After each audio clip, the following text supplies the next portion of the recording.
భద్రాద్రి కొత్తగూడెం జిల్లా భద్రాచలం మండలం చర్లలో అభివృద్ధి పనులకు శ్రీకారం చుట్టారు మంత్రి పొంగిలేటి శ్రీనివాసరెడ్డి. ఈ నేపథ్యంలో సీసీ రోడ్లు, డ్రైనేజ్ పనులకు శంకుస్థాపనలకు శ్రీకారం చుట్టారు. ఇక మరిన్ని అభివృద్ధి పనులలో భాగంగా భద్రాచలం గ్రంథాలయంలో 27.80 లక్షలతో నూతనంగా నిర్మించిన హాల్లను మంత్రి పొంగిలేటి ప్రారంభించారు.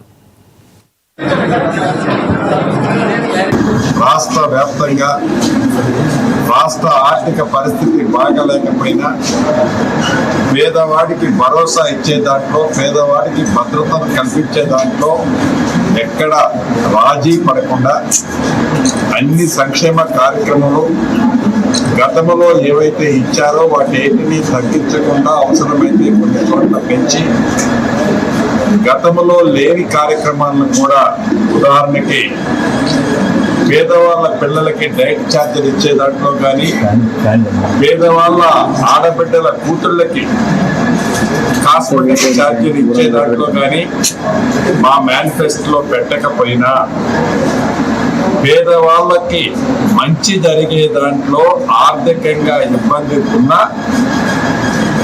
ఉన్న దాంట్లో వెసులుబాటు చేసుకొని ఏది ఫస్ట్ ఆడబిడ్డ ఆనందం, సంతోషం, వర్ణాతీతం చాలా హ్యాపీగా ఫీల్ అవుతున్నారు.